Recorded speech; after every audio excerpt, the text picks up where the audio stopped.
Kebayang nggak sih teman-teman, ketika seseorang ini meninggal dunia, maka kerabat yang ada di sekitarnya ini pasti sibuk dengan persiapan pengebumian. Di saat semua orang ini sedang sibuk, maka ada satu orang tampan yang sangat tampan ini tepat berdiri di kepala mayat tersebut. Ketika kain kafannya ini mulai dipakaikan, maka dia ini berada di antara dadah dan kain kafannya. Bahkan ketika dikuburkan mayat tersebut dan datangnya Mungkar dan Nakir untuk memberikan pertanyaan kepada si mayat tersebut, maka malaikat Mungkar dan Nakir ini akan kesusahan memisahkan antara si pria tampan itu dengan si mayit tersebut. Dan ketika malaikat Mungkar dan Nakir ini memisahkan antara si pria tampan tersebut dengan si mayit, maka si pria tampan tersebut mengatakan bahwasanya dia adalah sahabat karibku. Bagaimanapun kalian akan memisahkan antara aku dengan dia, maka aku tidak akan pernah berpisah dengan dia. Dan jika kalian ingin melakukan kewajiban kalian untuk bertanya kepadanya, silakan, tapi jangan pernah menghalangi memisahkan antara aku dengan dia. Dan aku tidak akan pernah berpisah dengan dia sampai ia dimasukkan ke dalam surga. Dan kemudian si pria tampan tersebut mengatakan kepada sahabatnya, kepada si mayit tersebut,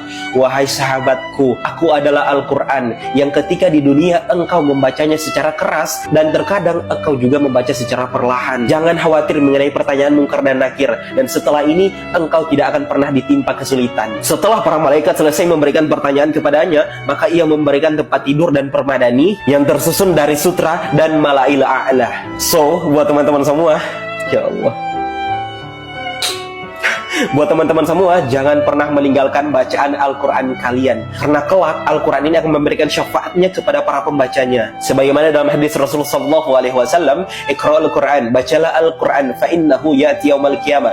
Kelak Al-Quran ini akan datang pada hari kiamat, syafi'an li ashabi, dan dia akan memberikan syafaatnya kepada para pembacanya. Maka dari itu teman-teman, sesibuk apapun kalian, mau sesibuk apapun kalian, luangkan waktu kalian untuk membaca Al-Quran, sehingganya kalian gak bisa membaca 1 juz sehari, maka 1 ain aja sehari. Kalau semisal kalian gak bisa membaca 1 ain sehari, maka luangkan hanya beberapa ayat saja sehari teman-teman. Dan yang terpenting adalah istiqomahkan teman-teman, karena Al-Quran ini menduduki peringkat yang paling atas yang akan memberikan syafaat kepada kita semua teman-teman. Silakan di-share video ini ke teman-teman kalian semua, dan semoga menjadikan amal jariah buat kalian semua. Barakallahu fikum, wallahu musta'an. Masya Allah.